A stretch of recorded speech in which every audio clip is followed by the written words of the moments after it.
ఈరోజు 175 చోట్ల క్యాండిడేట్లు పెట్టడానికి చంద్రబాబు నాయుడుకి క్యాండిడేట్లు దొరక్క పవన్ కళ్యాణ్తో జత కలిసినా కూడా ఇంకా కూడా అనౌన్స్ చేయలేని దౌర్భాగ్య స్థితిలో ఉంటూ రాష్ట్రం సంగతి దేవుడు ఎరుగు, కనీసం నా కుప్పాన్నైనా నేను కాపాడుకోకపోతే రాబోయే 2024లో 175కి 175 అని జగన్మోహన్ రెడ్డి గారు ఘంటాపదంగా చెప్తున్నప్పుడు మనం ఓడిపోతే తలెత్తుకోలేమన్న భయంతో ఈరోజు కుప్పానికి వెళ్తున్నారు తప్ప మరొకటి కాదు.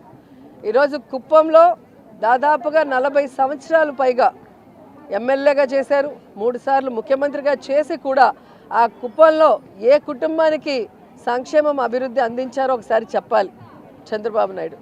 ఈరోజు జగన్మోహన్ రెడ్డి గారు ప్రతి కుటుంబానికి కూడా ఈ రాష్ట్రంలో ఉన్న పేద కుటుంబాలకి ఏమి ఇస్తున్నామో సంక్షేమాన్ని అక్కడ ప్రతి కుటుంబంలో ఎలిజిబిలిటీ ఉన్న అందరికీ కూడా పార్టీ చూడకుండా కులం చూడకుండా జగన్మోహన్ రెడ్డి గారు వెల్ఫేర్ స్కీమ్స్ ఇస్తున్నారు. ఆ ప్రాంతంలో అభివృద్ధి చేస్తున్నారు. ఆర్డీఓ సర్కిల్ తీసుకొచ్చారు, మున్సిపాలిటీ చేశారు, ఇప్పుడు తాగే నీళ్లు కూడా తీసుకొస్తున్నారు. ఇది చాలా ఇంపార్టెంట్ ఇష్యూ.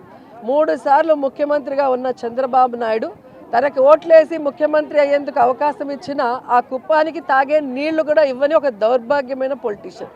సో ఇక ఆ కుప్పంలో ఓట్లు చంద్రబాబు నాయుడుకి వెయ్యరు అనేది తెలుసుకొని ఈరోజు కాళ్ళు చేతులు పట్టుకోవడానికే వెళ్ళాడు. ఎందుకంటే మున్సిపల్ ఎలక్షన్స్లోనే మీరు చూశారు, లోకేష్ చంద్రబాబు నాయుడు గల్లీ గల్లీ తిరిగినా కూడా ఎలా ఫుట్బాల్ ఆడేశారో ఆ కుప్పం ప్రజలు మనం అందరం కూడా గమనించాం. రాబోయే 2024లో కూడా కుప్పం ప్రజలు చంద్రబాబు నాయుడిని ఫుట్బాల్ ఆడతారు. 175కి 175 జగన్మోహన్ రెడ్డి గారికి ఇవ్వబోతున్నారు. కాంగ్రెస్ పార్టీ షర్మిలాని ఏపీ ఇన్ఛార్జిగా తీసుకొచ్చే ప్రయత్నం చేస్తుందని ఏమొస్తుంది అంటే వార్తలు వస్తున్న నేపథ్యంలో షర్మిల ఏపీ కాంగ్రెస్ ఇన్ఛార్జిగా మీకేమైనా ఇబ్బందా? మాకైతే ఏ ఇబ్బంది లేదు. ఎందుకంటే నేను అనేక సందర్భాల్లో చెప్పాను, ఇది ప్రజాస్వామ్య దేశం, ఎవరైనా పార్టీ పెట్టుకోవచ్చు, ఎవరైనా మేనిఫెస్టో అనౌన్స్ చేసుకోవచ్చు, ఎవరైనా పాదయాత్రలు చేయొచ్చు, ఎవరైనా పబ్లిక్ మీటింగ్లు పెట్టచ్చు. కానీ వాళ్ళు చెప్పే అజెండా ప్రజలకి నమ్మశక్యంగా ఉన్నప్పుడే వాళ్ళు సపోర్ట్ చేస్తారు.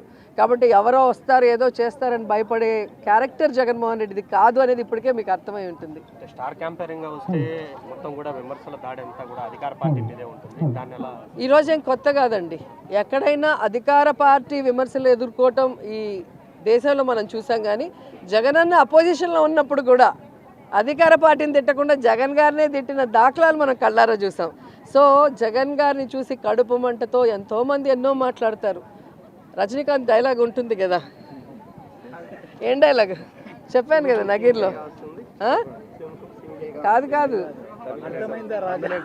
దానికి ఏంటి చెప్పు, విమర్శించని నోరు ఉండదు, మొరగని కుక్క ఉండదు, మన పని మనం చేసుకుంటూ వెళ్ళిపోవాలి, అర్థమైందా రాజా అని జగన్ గారు అదే చేస్తారు. ఎవరు ఏం విమర్శించుకున్నా తాను చెప్పిన వాగ్దానాన్ని, తాను ఇచ్చిన మాటని నెరవేర్చుకుంటూ సైలెంట్గా ఆయన పని ఆయన చేసుకోబోతున్నారు.